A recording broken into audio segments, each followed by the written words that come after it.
Good morning and welcome to the Weekend Two Golf Show. I'm your host, Steve Scott, and unfortunately my co-host is not with us today. Yes, he's a little under the weather, but hopefully he'll be back out there hitting the balls and teaching everybody the game of golf, the game we love. But I am fortunate to be joined by none other than Frank Vana Jr. Frank, thanks a lot for joining us. Thanks for having me. I appreciate it. It's an honor for me to have you here, and I know Jimmy would love to be here with you to talk about the game of golf, the game that we love to talk about every weekday or weekend on 9:30 a.m. In the morning and 6:30 on Sunday, Saturday and Sunday. So, what is it about the game of golf that got you hooked? That says, yeah, I'm going to play it for how many years now have you been playing the game of golf? A long time. A long time. I mean, I don't even know. I probably started playing seriously when I was 8 to 10 years old, 10 probably. And, it's just one of those sports and one of those things that it's kind of hard to explain, but it's easy to get addicted to, It really is. Bomber says it's a drug. Yeah, I mean, very powerful drug. So. Yeah, it gets your blood flowing, gets your adrenaline flowing, and, you continually want to go back. Well, you look like you're in great shape and ready to go out and play in 2013 and have any big news in terms of where you're going to be playing? No, I mean, the beauty of Massachusetts golf and New England golf is, we have a lot of, great golf associations, and, all the tournaments are established, and, they might rotate from course to course, but all the good courses volunteer their courses, and, we're really lucky. I mean, a lot of other places in the country don't have quite the schedule that we have. And you know what?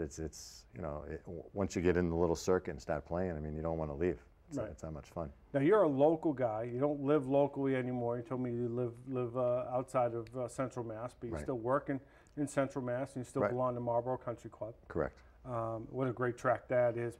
Played it last year. It's an unbelievable track. Yeah, it is. I mean, it has. There's no flat putts, and the greens are fast when they want to make them fast, and. There's places where you can hit it, but it's a short game course too. So you can kind of, you get every little piece of your game working at Marlboro. Now, where did you go to high school? Went to high school in Framingham, Marion High School. Marion High School. Right. And then you went to Assumption, and you played 3 sports at Assumption, which was rare. Not rare back. It's rare today, but not rare back at that time. You played golf, ice hockey, and football. Correct. Correct. Right. Right. And you played for the legendary coach Andy Laska. I did.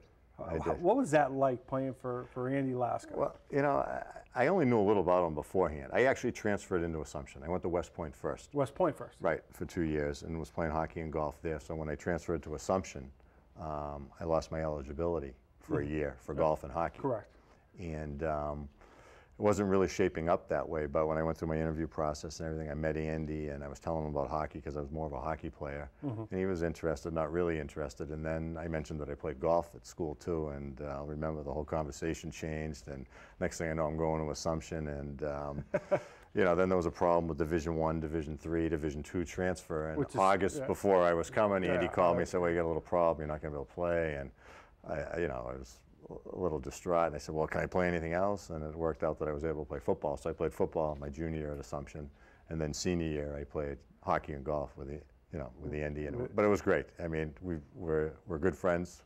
We were good friends for a lot of years, and he was a great guy. And I always remember he was by the numbers. He just you played how you scored all the time, which as a teammate we always kind of laughed. But we did what we did, and it was great. And he directed us out to practice and bring us to the course, but we always had a lot of laughs with Andy too. It's always nice to be able to remember those times that you play in college as very fond times, because in the game of golf, it's an individual sport. It's not very many times. You did play in a team event down in Florida recently. Was it 2011, 12, the Mass State team tournament down there? Nice USGA stuff. Which is different than playing in the individual tournament and stuff like that. What's what do you like better, playing individual or playing in a team? Well, I mean, you know what? It's individual no matter what, because you have to go post your score. Sure. I mean, to actually get to the score, nobody's helping you do that. So you really, you have to at some level forget about the team and post that score. Your job's to post a good score. Right. And as long as you try every shot and you post the best score you can do, that's all you can do for the team. That from that standpoint. So I mean, like anything in golf, I mean, you got to put most of it out of your mind. You just have to go and one shot at a time, and deal with what's right in front of you right at that point in time, and you can't get too carried away with everything else going on. But that's the hard part. I mean, most people have a hard time clearing the slate and going to play, and consequently they bring that shot that they just hit yeah, with them. exactly. They can't forget about big it. Right. Baggage, albatross around the neck, Yep. and saying, Right. and then they Yeah. compound it with another bad shot, Absolutely. and another bad shot, Absolutely. and another bad hole, and another bad hole, and pretty Right. soon you're saying, where did my round go? Yeah, exactly. And you know, it's a game of momentum. I mean, if you're going good, you know, you want to do everything possible to keep going good. If you're going bad, you want to do everything possible not to go bad. But it seems like it's easy to be negative in golf and derail the good rounds, and you know, drive the bad rounds further into the mountain. Right. When in fact, you know, you really have to pull it together and stay calm. And whatever's going on, you kind of have to go with it. Now, you talk about that, and what brings to mind is some of the unique players who are playing the game of golf, and some of the robots who are playing the game of golf today on the PGA Tour. Yeah. You know, you get a guy like Bubba Watson, who doesn't, you know, have a swing coach, Right. doesn't have a mental coach, doesn't have any type of coach. It's just Bubba Watson, Right. and then you got guys like Nick Watney or those mechanical guys. Right. You know, which one do you pattern Yeah, yourself yeah. after? You know, it's hard. I mean, I think equipment has dictated these guys a little Sure. bit, right? Sure. I mean, growing up with, you know, the real Bellata balls, the persimmon woods, the blade irons, you know, I mean, curving the ball was not a problem. You Right, know, I mean, right. it was a problem because it curved so much, but right. really, I mean, that was not the issue. Now with the new balls, the new shafts, the new heads, I mean, you can hit it a lot straighter. Granted, you know, we're still hitting it crooked somewhat, but Right. it actually flies a lot straighter and further now, and you know, so you can, in some instances, be more of a robot. But you know, there's obstacles on the golf course, and to be able to maneuver around those, I mean, you know, for Bubba, that helps him a lot.